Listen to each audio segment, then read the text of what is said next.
The text message glowed on my phone screen like an accusation. Happy birthday to me, I guess. Love you. Can't wait to celebrate tonight. My stomach twisted as I read David's words. Tonight, his birthday dinner. The reservation he'd made weeks ago at that Italian place where we'd had our first date 7 years ago. I could picture him now, probably leaving work early, stopping to buy wine, maybe even getting flowers for the table because that's the kind of man he was. Thoughtful, predictable, safe. Safe. The word tasted bitter in my mouth. I stared at my reflection in the bathroom mirror at work, barely recognizing the woman looking back. When had I become this person? The kind who could look her husband in the eye and lie without flinching? My phone buzzed again. This time it was Ryan. Can't stop thinking about last weekend. Free tonight? Same hotel. My fingers moved before my brain could stop them. Yes. 7 p.m. Then I switched to David's text and began crafting the lie that would change everything. Honey, I'm so sorry. Crisis at work. The Henderson account is falling apart and Mitchell needs me to stay late to salvage it. I know it's your birthday. I'm devastated. Can we celebrate tomorrow instead? I'll make it up to you, I promise. Love you so much. The lies came so easily now. 3 months ago, I would have agonized over every word. Now they flowed like water, smooth and effortless. I added a crying emoji for effect and hit send. His response came within seconds. Oh no, don't worry about it. Work is important. We'll celebrate this weekend. Love you too. No anger. No guilt trip. Just understanding.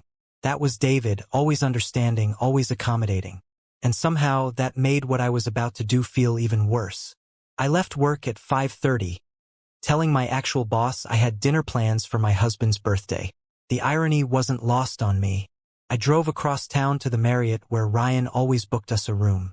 Far enough from our neighborhood that we'd never run into anyone we knew. Or so we thought. Ryan was already there, leaning against his car in the parking lot, that crooked smile that had started all of this plastered across his face. He was everything David wasn't. Spontaneous, dangerous, exciting. He made me feel young again, desirable, alive. With David, I'd become comfortable, domestic, boring. With Ryan, I was someone else entirely. Thought you might bail, Ryan said, pulling me into his arms. Birthday dinner and all. He'll never know, I said. And even as the words left my mouth, I hated myself for them. We went upstairs. The room was generic, identical to all the others we'd been in. Bland artwork, crisp white sheets that would be tangled and ruined within the hour, curtains that blocked out the real world. That's what these rooms were. Escape pods from reality, from responsibility, from the vows I'd made in front of God and everyone we loved. Around 9 p.m., Ryan's phone rang. Work emergency, real one this time. He had to go. Sorry, babe, he said, kissing my forehead like we were a real couple. Like this was a real relationship. Same time next week? I nodded, feeling empty as the door clicked shut behind him. I sat on the edge of that hotel bed for a long time, still wearing the lingerie I'd bought specifically for tonight, and felt the full weight of what I'd done. Not just tonight, but all the nights before. All the lies, all the betrayals, all the moments I'd chosen temporary excitement over permanent love. My phone showed 9:47 p.m. David would be home now, probably watching TV, maybe having a beer, waiting for me. Always waiting. I got dressed slowly, trying to prepare myself for more lies. Sorry I'm so late. You wouldn't believe how difficult the client was. He'd believe me because he always did. Because he trusted me. Because after 7 years of marriage, it wouldn't occur to him that his wife was capable of this. I drove home with the radio off, rehearsing my story, perfecting my exhausted expression. The house was dark when I pulled into the driveway except for a soft glow from the dining room window. That's when I saw it. Candlelight flickering through the curtains. My hands started shaking on the steering wheel. The front door was unlocked. I pushed it open slowly, and the smell hit me immediately. Garlic, tomatoes, basil. David's homemade marinara. The recipe he'd perfected over years of Sunday cooking sessions. The scent that usually meant comfort and home now felt like condemnation. David, My voice cracked on his name. In here. He called from the dining room. His tone flat, emotionless in a way that made my skin prickle with dread. I walked through our house. Past the photos on the wall chronicling our relationship. Past the couch where we'd spent countless evenings binge-watching shows. Past the life we'd built together. And into the dining room. The scene before me was surreal, like stepping into a dream. Or a nightmare. The table was set beautifully. Our good china, the stuff we only used for holidays. Wine glasses. Cloth napkins folded into swans. Something he'd learned from a YouTube video years ago just to make me smile. Candles everywhere, casting dancing shadows on the walls. In the center of the table sat his favorite chocolate cake from the bakery downtown, the one he always requested for his birthday. And David sat at the head of the table, still wearing his work clothes, hands folded calmly in front of him. He wasn't angry. He wasn't crying. He just looked empty, like someone had reached inside him and scooped out everything that made him David. "You're home early," he said quietly. "Work crisis resolved faster than expected?" My mouth went dry. "David, Sit down, Emma." It wasn't a request. I'd never heard that tone from him before. I sat. That's when I saw them. Beside the cake, arranged neatly like place settings. Divorce papers. My heart stopped. "I made your favorite," David continued, gesturing to the plates of chicken parmesan. "Well, I made both our favorites. Seemed fitting for my birthday dinner. The one you missed. The third important date you've missed in the last 2 months, actually. But who's counting?" He smiled, and it was the saddest thing I'd ever seen. "David, please let me explain. The Henderson account crisis?" He pulled out his phone, tapped the screen, and slid it across the table to me. It showed an email from my boss. "Great job closing Henderson today. Celebrate your husband's birthday for me. See you Monday." The email was timestamped 4:47 p.m. My world tilted. "I called your office around 6, David said, his voice still eerily calm. "I wanted to send food for you and the team since you were working late on my birthday." Imagine my surprise when the security guard told me the entire floor had cleared out by 5:30. He paused, took a sip of wine. "So I called Mitchell directly, apologized for bothering him at home, asked about the Henderson crisis. Couldn't breathe. He was very confused, Emma. Said Henderson closed this afternoon. Said you'd left work in a great mood. Said something about dinner plans." David's hand trembled slightly as he set down the wine glass. "So I sat down and started thinking, really thinking, about the late nights. The new lingerie I found in your drawer. Tags still on, never worn for me. The way you've been different, distant. David, I can explain." "Can you?" He leaned forward, and for the first time, I saw the pain beneath the calm exterior. "Can you explain where you really were tonight? On my birthday, when you looked me in the eyes this morning, kissed me goodbye, promised you'd make tonight special. Where were you?" The silence stretched between us like a chasm. "I hired a private investigator," he said finally. 2 weeks ago. I didn't want to believe it. Kept hoping I was wrong, that I was being paranoid, that the woman I loved wouldn't. His voice broke for just a second before he steadied it. "The Marriott. Every Thursday for the last 3 months. Sometimes Tuesdays too. Ryan Chambers. The guy from your yoga class. I felt like I was going to be sick. I've seen the photos, Emma. I've read the reports. I know everything." He pushed the divorce papers closer to me. "I called my lawyer on Monday. Had these drawn up. Was going to wait until after the holidays because, God help me, I still wanted to spare your feelings. But then you lied about tonight. My birthday. You looked right at me and lied. And you were going to come home and lie again. And I realized this is who you are now. This is who we are." Tears were streaming down my face, but I had no words. What could I possibly say? "I cooked dinner anyway," David continued. "Seems stupid now, but I did it. Set the table. Bought the cake. Lit the candles. I sat here for 2 hours imagining all the things I wanted to say to you. All the ways I wanted to rage and scream and make you feel even a fraction of what I'm feeling." He stood up slowly. "But you know what? You're not worth the energy. David, please. I reached for his hand, but he pulled away like my touch burned him.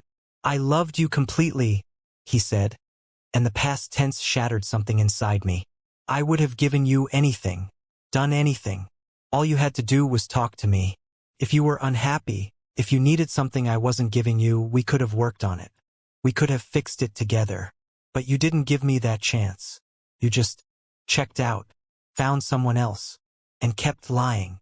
I sat frozen in my chair, mascara running down my face in black rivers, watching the only man I'd ever truly loved look at me like I was a stranger, like I was something toxic he needed to remove from his life.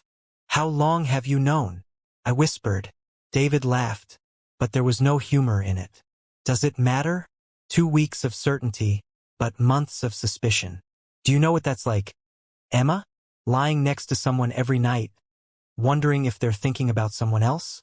Kissing you goodbye every morning and wondering if you're counting down the hours until you can see him. I never meant. Don't. His voice cut through the air like a blade.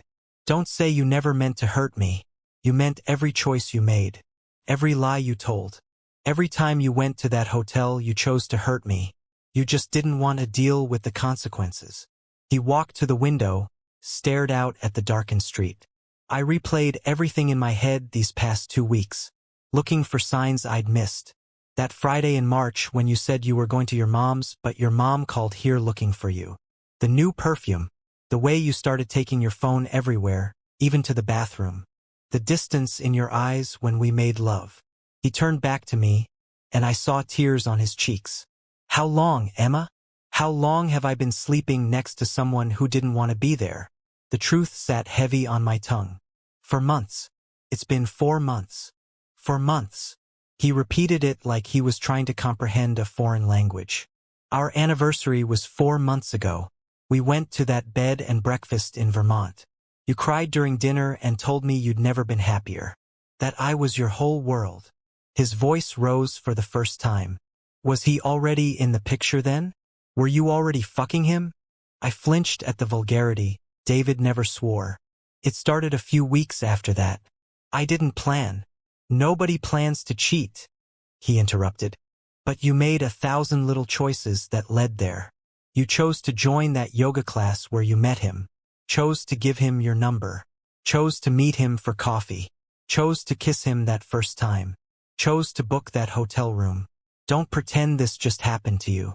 You did this. He was right. Every word was right. I had made choices. Active, conscious choices to betray the man who had stood beside me through my father's death. Through the miscarriage we'd suffered 2 years ago. Through every hard moment of our adult lives. Say something, David demanded. Defend yourself. Make excuses.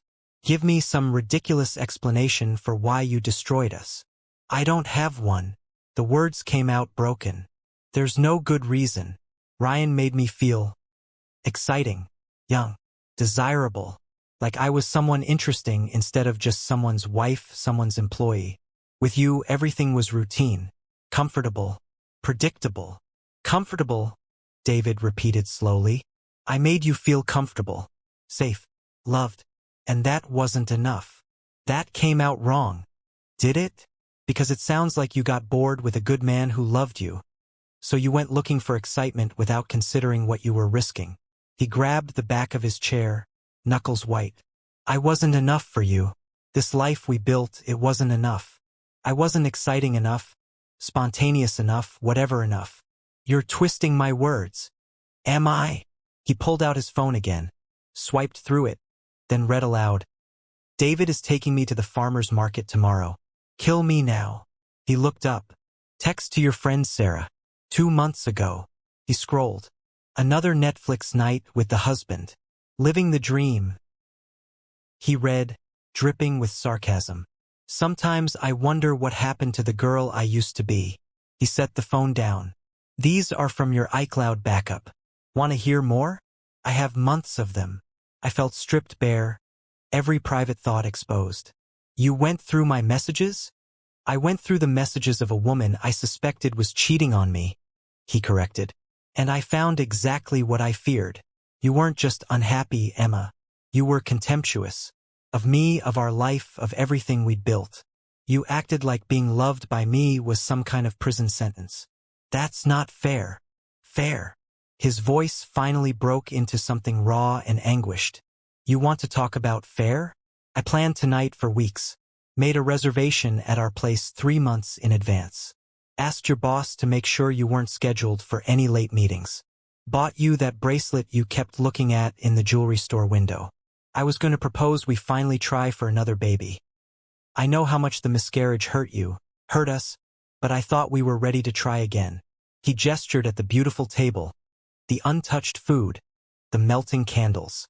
I did all of this because even after everything I suspected, some stupid part of me hoped I was wrong. Hoped you'd show up. Choose me. Choose us. The baby comment destroyed me. We'd been so careful about birth control after losing our daughter. I told him I wasn't ready yet. Needed more time. The truth was, I couldn't imagine bringing a child into a marriage I'd already checked out of. I didn't know you wanted. You didn't ask. You haven't asked me what I want in months. Maybe years. When did you stop seeing me as a person, Emma? When did I become just an obstacle between you and whatever it is you think you're looking for? David moved to the sideboard and pulled out another bottle of wine, the expensive Bordeaux we'd been saving for a special occasion. He poured himself a glass, drank half of it in one gulp, then looked at me with eyes that held no warmth, no love, nothing but exhaustion. Do you love him? He asked. The question hung in the air. I'd never let myself think about it. Ryan was an escape, a fantasy, a break from reality. Love required depth, vulnerability, building something real. No, I said honestly. It's not about love. Then what? What was worth this? He gestured between us, at the ruins of our marriage. What was worth 7 years? Worth the promises we made? Worth destroying me? I don't know. It was the truth, hollow and pathetic as it sounded. David slammed his glass down so hard I thought it would shatter. That's your answer? You don't know? You blew up our entire life and you don't even know why. I felt invisible. The words exploded out of me. I felt like I was disappearing into our routine. Wake up, go to work, come home, make dinner, watch TV, go to bed, repeat. We stopped talking about anything real. Stopped dreaming. We became roommates who occasionally had sex. I felt like I was dying inside. David. Slowly suffocating under the weight of our ordinary life. So talk to me, he shouted. You felt invisible? I didn't know. You know why? Because you never said anything. You just smiled and went through the motions and then snuck off to fuck someone else instead of having one honest conversation with your husband. Would you have heard me? I shot back. Every time I tried to talk about anything meaningful, you changed the subject. Deflected. Made jokes. You're so afraid of conflict that we never dealt with anything real. That's bullshit and you know it. You're rewriting history to justify what you did. He paced the room like a caged animal. Were there problems? Sure. Every marriage has them. But nothing that warranted this. Nothing that couldn't have been fixed if you'd actually tried instead of running to the first guy who paid you attention. He stopped in front of our wedding photo hanging on the wall. I look at this person, he said, touching my face in the frame. And I don't recognize her. That woman promised to forsake all others. Promised that whatever happened, we'd face it together. What happened to her? When did she die? She got tired, I whispered. Tired of being the perfect wife.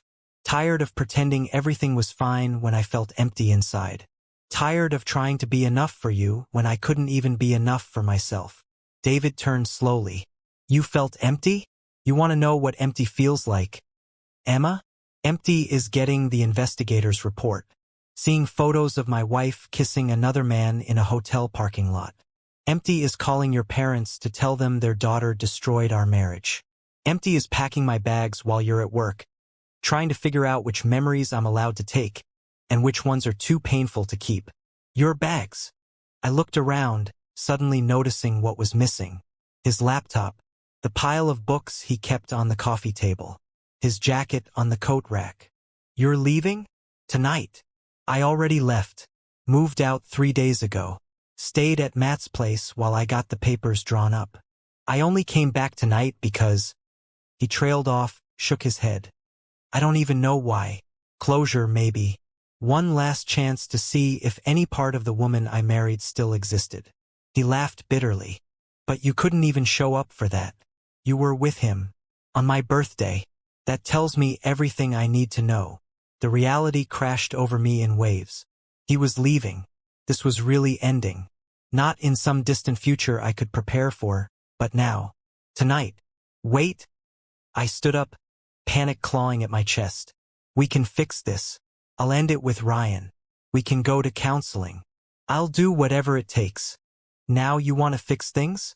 After you've been caught? After there are consequences? He shook his head. That's not remorse, Emma. That's regret. You're not sorry you did it. You're sorry you got caught. That's not true. I do regret it. I hate what I've done. Do you? He stepped closer, searching my face. Or do you just hate dealing with the fallout? Because if you really regretted it, you would have stopped. Would have confessed. Would have come to me before I had to hire someone to prove what you were doing. But you didn't. You were perfectly happy to keep living this double life indefinitely. He was right again. I had been happy, or at least I hadn't been unhappy enough to stop. The guilt was manageable.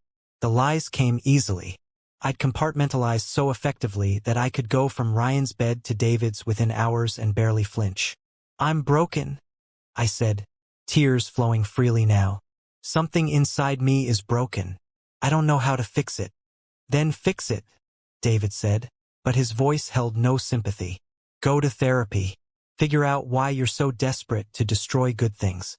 But do it away from me. I won't be collateral damage while you work through your issues. He picked up the divorce papers and placed them in my hands. I'm not asking you to sign tonight. Take them to a lawyer. They're fair, more than fair considering what you did. I'm leaving you the house, taking minimal assets. I just want out as cleanly as possible. David, please. I grabbed his arm, desperate. I love you. I know I have a terrible way of showing it. But I do. I love you so much. He pulled away gently but firmly. You don't get to say that anymore. You gave up the right to those words when you gave yourself to someone else. His voice cracked.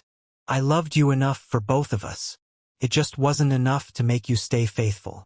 David walked toward the door, and I followed him, pathetic and pleading. Don't go.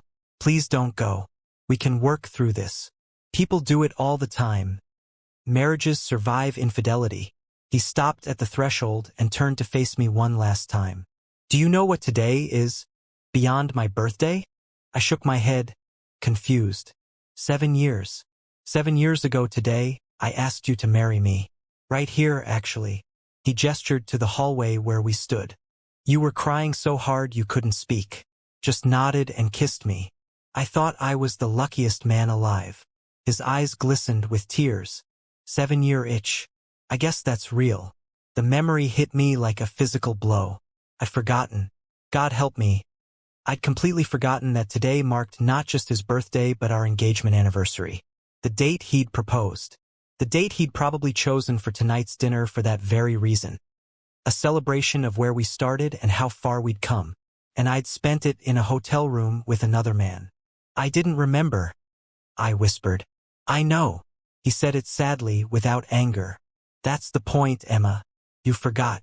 You forgot what today meant to us because it doesn't mean anything to you anymore. Maybe it hasn't for a while. That's not true. Isn't it? He pulled his car keys from his pocket. Answer me honestly. When was the last time you thought about our wedding? Our vows? The promises we made? I couldn't answer. Couldn't remember. The truth was, I'd been so focused on my present unhappiness that I'd stopped thinking about our past at all. That's what I thought. David reached out like he was going to touch my face, then dropped his hand. I hope he was worth it. I hope those few hours of excitement were worth everything we had. Everything we could have been. He wasn't, I sobbed. God, David, he wasn't worth any of it. It was nothing. He was nothing. Then you destroyed us for nothing, David said simply. That somehow makes it worse. He opened the door, and the cold November night air rushed in. There's cake in the kitchen. You missed dessert too. The echo of those words, the final twist of the knife. But I guess you're used to missing the important things. David, wait. But he was already walking down the driveway to his car. I stood in the doorway, watching him go, watching 7 years of marriage disappear into the darkness. His car started. The engine's sound was familiar. How many times had I heard it pull into the driveway, announcing that he was home? Home to me, to us. That sound used to mean safety, comfort, love. Now it meant goodbye. I watched his taillights disappear around the corner, and then I collapsed on the porch, gulping air, trying to process what had just happened, what I had done, what I had lost. My phone buzzed in my pocket. Ryan, miss you already. Next Thursday. I stared at the message, at the empty promise of it, the hollow excitement. This is what I traded everything for. A man who didn't know my middle name, who'd never met my family, who wouldn't be there when things got hard. A man who represented nothing but escape from reality, until reality finally caught up. I deleted the message, blocked the number, felt meaningless and far too late. I went back inside the house, too empty now, every corner screaming David's absence. The dining room was still set, candles still burning low. I sat at the table, staring at the divorce papers, at the chocolate cake with its single slice missing. David had eaten a piece alone before I got home, celebrated his birthday by himself, probably knowing exactly where I was, knowing that his marriage was over. I pulled the cake toward me and saw what I'd missed before. A note card tucked beneath the plate. David's handwriting. You always said you loved me for the little things. I hope whoever comes next remembers to do the little things. Because apparently, I wasn't enough. The little things. He'd done all the little things. Left notes in my lunch bag. Made coffee exactly how I liked it. Recorded shows he knew I'd want to watch. Took care of the spiders I was afraid of. Held me when I cried about work. Celebrated my small victories like they were Olympic medals. Loved me completely, consistently, faithfully. And I'd thrown it all away because it wasn't exciting enough. Because routine felt like a prison instead of the gift it was. Having someone who showed up, who stayed, who kept choosing me every single day even when it wasn't thrilling. I picked up my phone and scrolled through our text messages, years of them. Mundane conversations about grocery lists and dinner plans and whose turn it was to do laundry. But woven through them, thinking of you. Can't wait to see you tonight. You make everything better. So grateful you're mine. He'd been telling me he loved me in 1,000 small ways, and I'd stopped noticing, stopped seeing, stopped appreciating, until someone new made me feel special for a few hours a week, and I convinced myself that temporary high was worth more than permanent, steady love. I sat in that dining room until the candles burned out, holding those divorce papers, finally understanding what I'd done. Not just the cheating, that was the symptom. The real betrayal was quieter, more insidious. I checked out of our marriage long before Ryan appeared. I stopped fighting for us, stopped communicating, stopped trying. And David had kept trying until the very end. Even tonight he'd cooked dinner, set the table, lit candles, given me one last chance to choose him, to show up, to prove that some part of our marriage was worth saving. And I'd chosen Ryan instead. The weight of that choice would follow me forever. Not the guilt of the affair itself, though that was crushing, but the knowledge that I'd had something real and precious, and I'd taken it for granted until it was gone. That I'd hurt someone who only ever loved me. That I'd become someone I didn't recognize. Someone capable of looking into the eyes of a good man and lying without hesitation. My phone rang. Unknown number. I answered, hoping irrationally that it was David. Emma? This is Catherine Chun, David's lawyer. I'm calling to confirm you received the divorce papers and to schedule a time to discuss the proceedings. It was really happening. This was really the end. I received them, I managed to say. Good. We're hoping this can be handled amicably and quickly. David is requesting no-fault divorce, and as you'll see, the terms are quite generous given the circumstances. He wants to minimize conflict and move forward as cleanly as possible. Of course he did. Even in divorce, David was thinking of me. protecting me from the Messier alternatives he'd have been entitled to pursue. Ms. Rodriguez? Are you there? I'm here. I'll, I'll get a lawyer and we'll be in touch. After she hung up, I sat in the silence of our home. My home now, apparently. David's generosity in leaving it to me felt like one final condemnation. He was giving me the house because he couldn't stand to stay in it anymore. Every room held memories that would now be contaminated by my betrayal. I walked through each space, seeing our life together with new eyes. The kitchen where we'd cooked together on Sunday mornings. The living room where we'd argued about paint colors and furniture placement and somehow made it work. The bedroom where we'd loved each other, comforted each other, built a life together. It was all still here. The home, the furniture, the photos on the walls. Everything except the heart of it. That drove away tonight in a Honda Civic, taking my second chance with it. Some lessons come too late to matter. I'd learned that excitement fades but character endures. That passion is easy but partnership is precious. That being loved by a good person is the rarest gift. And I'd thrown it away because I was too broken to recognize its value until after I'd destroyed it. The divorce was finalized 3 months later.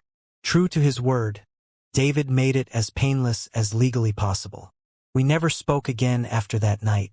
I heard through mutual friends that he moved to Portland, started over, was dating someone who appreciated him. I hoped she did. I hoped she treasured the little things. I hoped she never made him feel like his faithful, steady love was boring instead of beautiful. As for me, I sold the house 6 months later. Couldn't stand being surrounded by the ghost of what we'd had. Started therapy. Finally began the work of figuring out why I sabotaged good things. Why I'd needed external validation so desperately that I'd risk everything for it. I never dated Ryan again. Never dated anyone seriously, actually. Too afraid I'd just repeat the pattern. Too aware that I needed to fix myself before I could be trusted with someone else's heart. Some nights I still think about that table. The candles. The divorce papers beside the cake. The way David looked at me. Not with hatred, but with the profound sadness of someone watching love die. His final words echo in quiet moments. You missed dessert too. But the dessert wasn't the cake. It was everything that came after happily ever after. The years of building something real, weathering storms together, growing old with someone who chose you every day. That was the sweetness I'd been offered. And I'd walked away from the table without even tasting it. The worst part isn't that I cheated. It's that I still don't know if I would have stopped if I hadn't been caught. That uncertainty haunts me. Was I capable of ending it myself? Of choosing right over easy? Or would I still be lying to a man who loved me, destroying him slowly instead of all at once? I'll never know. And David will never know how truly sorry I am. How I'd give anything to go back to that text message, to that choice to reply. Nothing is more important than celebrating you. I'll be there. Always. But there is no going back. There's only forward, carrying the weight of what I did, who I became, and the irreplaceable love I traded for a few hours of feeling desired. Some mistakes can be fixed. This wasn't one of them. Epilogue. 5 years later, I ran into David at a coffee shop. He was with a woman, pretty, laughing at something he'd said. There was an ease between them, a comfort I recognized. He looked happy, lighter somehow, like a weight had been lifted. He saw me, and something flickered across his face. Not anger or pain, just acknowledgement. A nod that said, I see you, and it doesn't hurt anymore. I nodded back, smiled, let him know I was glad he'd found happiness. As I watched them leave together, her hand in his, I felt the finality of it. He'd healed, moved on, built something new with someone who wouldn't betray it. And I was still here, still working through the wreckage, still learning to forgive myself for the unforgivable. The coffee in my cup had gone cold. I'd missed my moment to drink it while it was good. Let it sit until it was bitter and wrong. Story of my life, really. I threw it away and walked out into the afternoon sun, carrying my lessons like stones. Heavy but mine. The cost of becoming someone who could finally appreciate what it means to be loved faithfully. Some people learn these lessons in time to save their marriages. I learned mine in time to ruin mine. That's the difference between wisdom and regret. Just a matter of timing.